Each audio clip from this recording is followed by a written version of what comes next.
Hello everybody, it is your boy Nando Tech back at it with another video. In today's video, I put apart a $900 gaming PC for gaming, streaming, and video content creation. So guys, if you haven't already, don't forget to leave a like, subscribe, and leave a comment and turn on the notification, and also leave a comment. Which part was your favorite about the video? And if you're new here, hello, my name is Nando. I run the YouTube channel Nando Tech, which is mostly based on computers and just basically computer talk and reviews about computers and in all sorts of technology. And if we get 10 likes, I will post a review on Tuesday. So guys, let's get right into it. So for the CPU, start to go with the Ryzen 5 3600X. This is a 6-core 12-thread CPU, and it's on the 7 nanometer structure, and it's also has a TDP of 95 instead of 65, which is the normal TDP for the Ryzen 5 3600. But even though this is $20 more expensive than the Ryzen 5 3600, it has a better core clock and a better boost clock. So they're basically faster if you wanna overclock it in the future. So its core clock is 3.8 gigahertz and its boost clock is 4.4 gigahertz. And it has some pretty good L2 and L3 cache, and you can put about 128 gigabytes of RAM in the future if you wanted to do that. And it's pretty good in its Gen 3. And for the motherboard, decided to go with this MSI B450 Tomahawk Max ATX AM4 motherboard because it is one of the best motherboards if you want to buy for the Ryzen 5 3600 in the Ryzen 5 3600X for around $120. This is $115 on Best Buy, and it also supports all these memories, which are pretty good. And it has 4 memory slots in it. Its memory max is 64 gigabytes, but that's fine, and it's pretty good. It has all you need. It has and it actually has a lot of good ratings, and from the get-go, it looks pretty good. It has all of your hubs. It has your 4 DIMM slots. It has your 2 PCIe slots, and it has 3 expansion slots. And it has all you can need and a little bit of RGB, which all gamers need RGB, so yeah.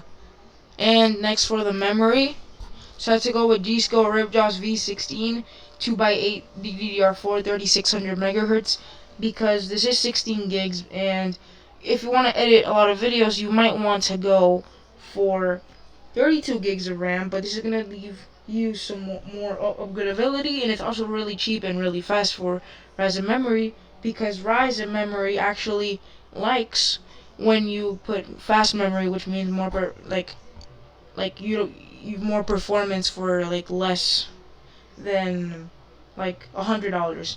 And it's red, which fits the theme of this build, and I just really like this RAM in general. It's really cheap, and it's also from Ripjaws and G-Skill, which is a pretty nice brand, and it also looks very good. So yeah. Now for the storage, as an SSD, decided to go with this ADATA SU655 120 gigabyte SSD. This is a $23 SSD, which we will just be using to boot to Windows and probably a couple apps like Google and stuff. But this does not have any L2 cache, which is fine for the price of $23, and it's also pretty reliable for ADATA. And it's not that expensive, and it has a 120 gigabytes, which is just for our games, for a couple apps in Windows. And for our games, I decided to go with the Seagate Barracuda Compute 2 terabyte 7200 RPM hard drive, which everyone in their PCs should have if you're spending this much money. And there's also a lot of storage for our games, a couple files, photos, and all you will need to store for a couple years. And if you want, you can just add an external hard drive, and it's pretty good. Its cache is 256 megabytes, and it's really cheap, and it's also $55. And yeah, and for the graphics card, so to go with this Gigabyte GeForce RTX 2060 6 gig DDR6 OC video card. I decided to go with this one because obviously it's overclocked, and you also can push it to a more, like, to a little bit more, and it's also really cheap for about $300 for this price range. I decided to save up a lot of I decided to set out one third of our budget to the GPU so we can get the most graphical performance. For this GPU, its core clock is 1365 and its boost clock is 1755. It has two fans, which is good for overclocking, and its TDP is 160 watts, and it has G-Sync, which is good if you have a G-Sync monitor, and it's just black and gray. It's pretty good, and it's GDDR6, which is the newest RAM for graphics cards. For the case, decided to go with a NZXT H510. This is a black and red case, which fits in with the RAM and the color of all the other parts, which is really good. And it's $70, isn't really not expensive, and it has all you need. It has about like 2 internal hard drives cages and 2 SSD cages, which is good. It's also really pretty good looking, and it's NZT, which is a really good brand. And finally, for the power supply, this is an EVGA 600 watt 80 plus white, I believe, power supply. So I had to go with this power supply because it is $55.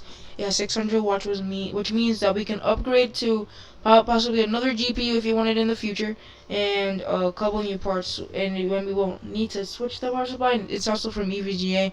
It's really good brand, but the only thing I don't like, it has ketchup and mustard cables, which are not which don't look good.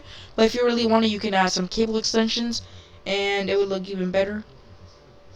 And yeah, it's pretty good. $55 from you can get it from like Best Buy, Amazon, and Moose. I don't really know, but yeah. The build is going to come out to around $896.90, and its estimated wattage is 369 watts, which is pretty good, and our power supply will definitely power that. And it's under the budget, so if you want to pay taxes with that, then there you go. And guys, this is going to be the end of the video. If you enjoyed, leave a like. Don't forget to subscribe. Follow me on all my social medias, Twitter, Instagram, and also join my Discord. I'm always on there talking to my friends. And yeah, guys, see you in the next one. Peace.